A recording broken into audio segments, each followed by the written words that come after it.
തുടക്കം കുറിച്ചുകൊണ്ട് ഞങ്ങൾ അലൈനിൽ നിന്ന് രാവിലെ തന്നെ ഫുജൈറ ലക്ഷ്യമാക്കിക്കൊണ്ട് കുതിച്ചു. ഏകദേശം 2 മണിക്കൂർ യാത്രയുണ്ട് Al Ain to Fujairah grand mosque, അതുപോലെ ഫുജൈറയിലെ അംബർല ബീച്ച്, ഇതൊക്കെയായിരുന്നു ഞങ്ങളുടെ ലക്ഷ്യം. പിന്നെ ഒരു കൂട്ടുകാരെയും ഫുജൈറയിൽ കാണാനുണ്ട്, അവരുടെ വീട്ടിൽ സ്റ്റേ ചെയ്യുക എന്നുള്ള രൂപത്തിലാണ് ഞങ്ങൾ നേരെ പോയത്. അംബർല ബീച്ചിലേക്കാണ്. വളരെ മനോഹരമായ തെളിഞ്ഞ വെള്ളമുള്ള അംബർല ബീച്ചിൽ ഞാനും ഫാത്തിമയും ഒക്കെ നന്നായിട്ട് തന്നെ കളിച്ചു കുളിച്ചു.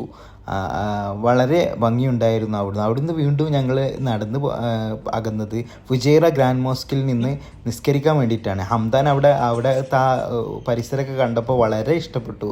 നല്ല ഭംഗിയുള്ള ആർക്കിടെക്ചറിൽ നിർമ്മിച്ച. അപ്പോൾ തന്നെ ലഞ്ച് കഴിക്കാനുള്ള സമയമായി. ഞങ്ങൾ നല്ല തലശ്ശേരി റെസ്റ്റോറൻറ്റ് ഉണ്ടായിരുന്നു ഫുജൈറയിൽ. അവിടെ പോയിട്ട് 2 ചട്ടിച്ചോറും 1 ചിക്കൻ ബിരിയാണിയും ഓർഡർ ചെയ്തിട്ടോ.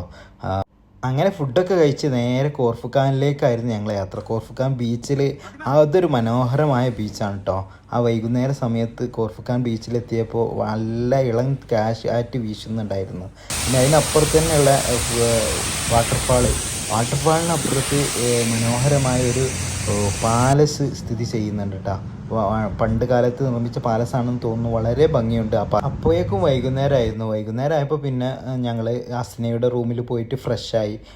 അബിൻ്റെ കസിനാണ് അസ്ന. അവളുടെ റൂമിൽ പോയിട്ട് ഫ്രഷായിട്ട് പിന്നെ ഫുജൈറയിലേക്ക് തന്നെ ഓടിട്ടോ. ഫുജൈറയിൽ ബിലാലിൻ്റെ വക നല്ല അടിപൊളി ഫ്രൈഡ് റൈസും നല്ല ചിക്കൻ ചില്ലിയും ഒക്കെ ഉണ്ടായിരുന്നു. അതൊക്കെ കഴിച്ചു. അങ്ങനെ ഭക്ഷണം കഴിച്ചപ്പോഴാണ് അടുത്താണ് കൽബ എന്നറിയുന്നത്. ആ കൽബയിലുള്ള നമ്മളെ അമ്മാവൻ്റെ മകന് സഫ്വാനെയും പോയി കണ്ട് അന്ന് അവിടെ സ്റ്റേ ചെയ്യാമെന്ന് കരുതി. അസ്നയുടെ റൂമിലാണ് ഇരുന്നു സ്റ്റേ. പിറ്റേന്ന് രാവിലെ മക്കളെയൊക്കെ എണീപ്പിച്ചപ്പോഴേക്കും 10 മണിയായി. 10 മണിക്ക് ഞങ്ങൾ നേരെ പോയത് ഷാർജ റോട്ടിലുള്ള മനോഹരമായൊരു വാദിയുണ്ട് ഈ റോഡിലുള്ള. ആ വാദിയുടെ അടുത്ത് വണ്ടി നിർത്തിയിട്ട് അവിടെ കുറച്ച് നമ്മളെ നിസാം കൂട്ടുകാരന് കൂടി അവൻ്റെ കൂടെ ഞങ്ങൾ നേരെ ബൗട്ടി കാക്കാൻ്റെ വീട്ടിലാണ് പോയത്. അവിടെ ഞങ്ങൾക്കുള്ള ഭക്ഷണം റെഡി ആയിരുന്നില്ല. നല്ല ആട്ടിൻ തലയുള്ള കറിയൊക്കെ ഉണ്ടായിരുന്നു. വളരെ ടേസ്റ്റി ഫുഡും ആയിരുന്നു, മജ്ബൂസും. അടിപൊളി ഭക്ഷണമൊക്കെ കഴിച്ച് ബൗട്ടിയാക്കാൻ്റെ അടുത്ത് നിന്ന് ഞങ്ങൾ നേരെ പോയത് എൻ്റെ എളാപ്പയുടെ ദേരയിലുള്ള ബിൽഡിങ്ങിൻ്റെ അവിടേക്കാണ്.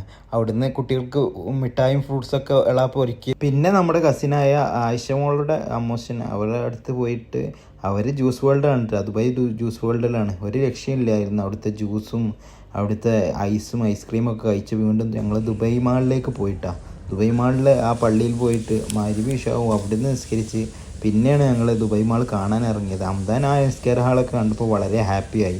അങ്ങനെ ഫാത്തിമക്ക് ദുബായ് മാളിൻ്റെ മുന്നിൽ വീഡിയോ ചെയ്യണമെന്ന് പറഞ്ഞിട്ട് അവൾ വ്ളോഗൊക്കെ ചെയ്ത് വളരെ ഭംഗിയുള്ള ദുബായ് മാളിൻ്റെ ആ ലൈറ്റ് ഷോ ഉണ്ടായിരുന്നു കേട്ടോ. അപ്പോൾ വാട്ടർഫാൾ ഇപ്പോൾ കുറച്ച് ദിവസത്തേക്ക് അവിടെ നിർത്തി വെച്ചതെന്നാണ് അറിഞ്ഞത്. അങ്ങനെ അവിടുന്ന് ദുബായ് മാളിൽ നിന്ന് ഫോട്ടോസൊക്കെ എടുത്ത് ഞങ്ങൾ അക്വേറിയം മ്യൂസിയം ഒക്കെ പോയിട്ടോ. വളരെ ഭംഗിയുള്ള മ്യൂസിയം അക്വേറിയൊക്കെ പോയിട്ട് നല്ല ചില്ലായിട്ട് എന്ത് ചെയ്തു തിരിച്ചു പോന്നു. വളരെ മനോഹരമായിരുന്നു. അപ്പോൾ ഇത്രയൊക്കെ ഉള്ളൂ. സബ്സ്ക്രൈബ് ചെയ്ത് കൂടെ